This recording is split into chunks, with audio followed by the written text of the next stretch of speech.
So welcome to this act of worship. Once again, I'm here in Jaja, and you are all in your homes.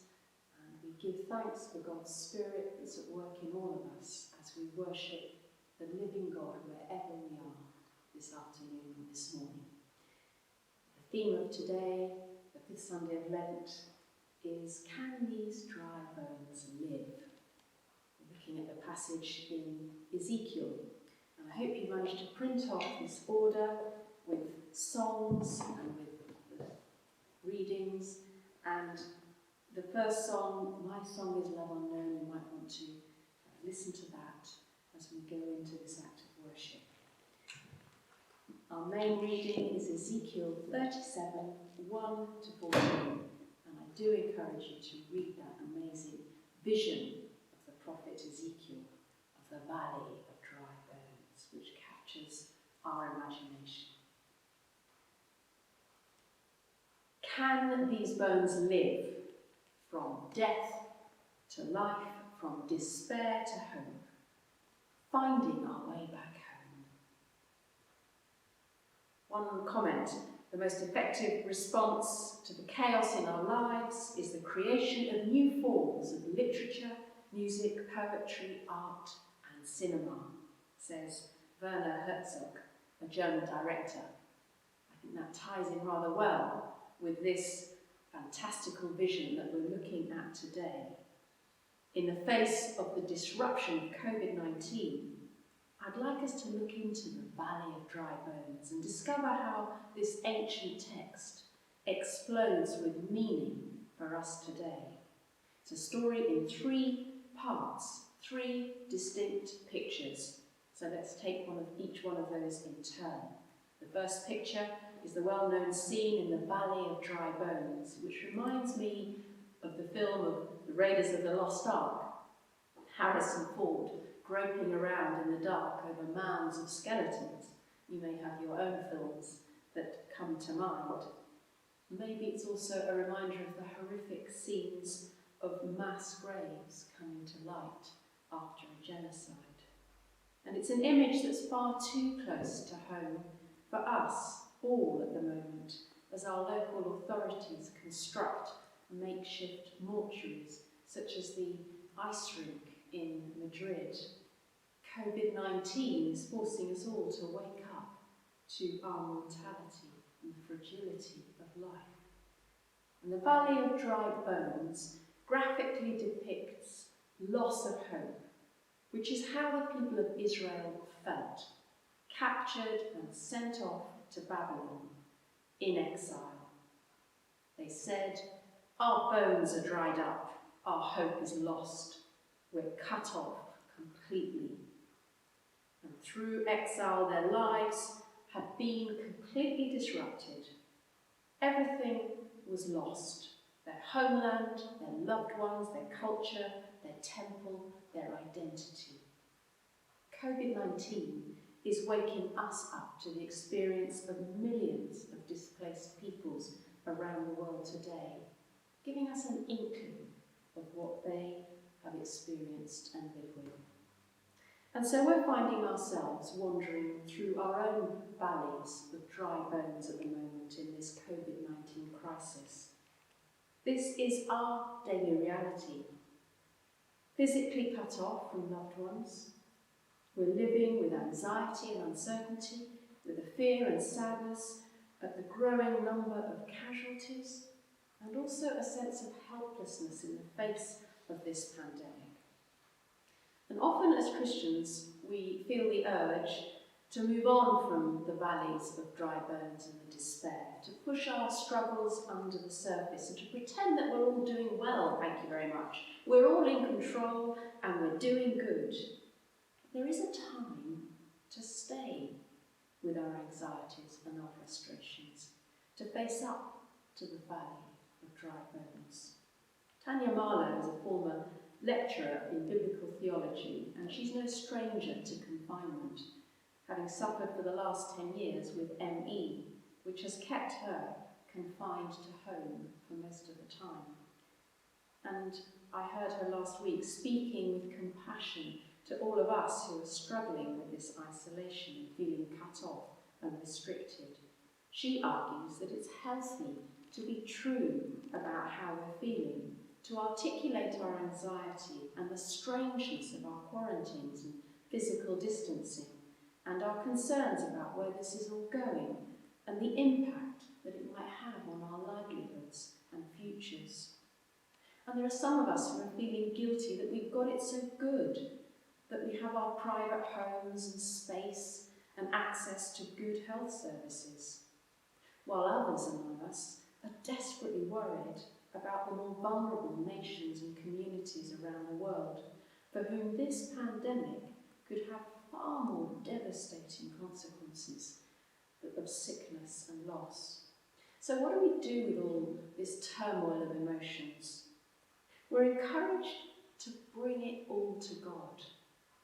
Church Missionary Society, on their website, have posted a lament space page, and the subtitle for that is, "Our world and our lives have changed radically. Are you sad, angry, scared? Well, you're not alone. And there's room to write up whatever lament you would like to post." In Ezekiel's vision, God asks the prophet the key question of this whole vision: can these dry bones live? Is there hope? And that's a question put to us today. Can these dry bones live? How do we find hope in all of this? And the prophet answers, "O Lord God, you know." And we too turn to God and acknowledge our need for God in all of this. I don't know how these bones can live. This is above my payroll. But God, you know. And we entrust ourselves again to God and to God's Spirit moving across the valley of the dry bones into those bleached bones and skeletons that then take on sinews and flesh and skin, and God breathes new life into them. And that's the second picture. And if you want some more exciting visions of that, you might like to look up the Danse Macabre by Saint-Saëns, or maybe Thriller by Michael Jackson comes to mind. And there's a wonderful African-American spiritual, "These bones gonna rise again," that you could look up. And God's answer to that question, is there any hope, is yes, there is hope. There's a possibility of newness, even in this valley of despair. And the picture of God breathing God's life-giving spirit into lifeless bodies takes us back to the story of creation, where the breath of God breathed life into human beings. The vision takes us also forward to Easter and our Easter joy, that after suffering and death, there will be new life and hope in the risen Christ. And that is always our hope as Easter people. And then we come to the third and final picture in this vision. And it's the story and picture of homecoming. Israel will not be exiled forever, cut off from God forever. They will find their way back home with a fresh sense of who they are and to whom they belong. They'll be like dry bones coming back to life again. COVID-19 has disrupted all our lives. It's a disruption that has brought us face to face with valleys of dry bones, valleys of fear and loss, with mortuaries and mortality, with the question, can these dry bones live? Can we hope in all of this loss and alienation? COVID-19 has brought all of us into an enforced exile from our normal lives, cut off from people, work, leisure, freedom. Yet, God's promise to the exiles in Babylon is our promise today, that God will help humanity find a way back home.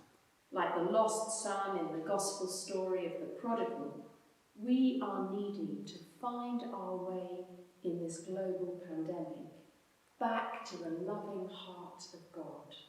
And I sense all around a new spiritual awakening, a new boldness of soul searching, of asking deeper questions about what it means to be human.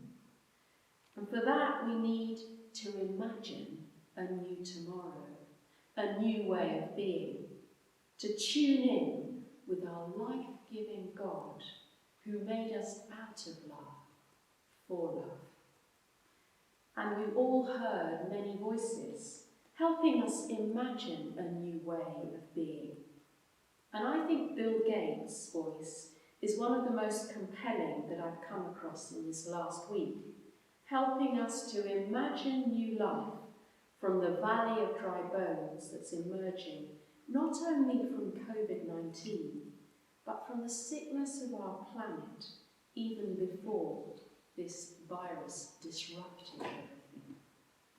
And I'd encourage you to read his prophetic words in full, and there'll be a link for you in the order of service.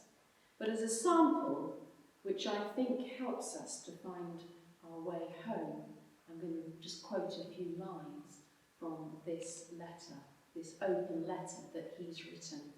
And he starts by asking the question, what is the corona COVID-19 virus really teaching us?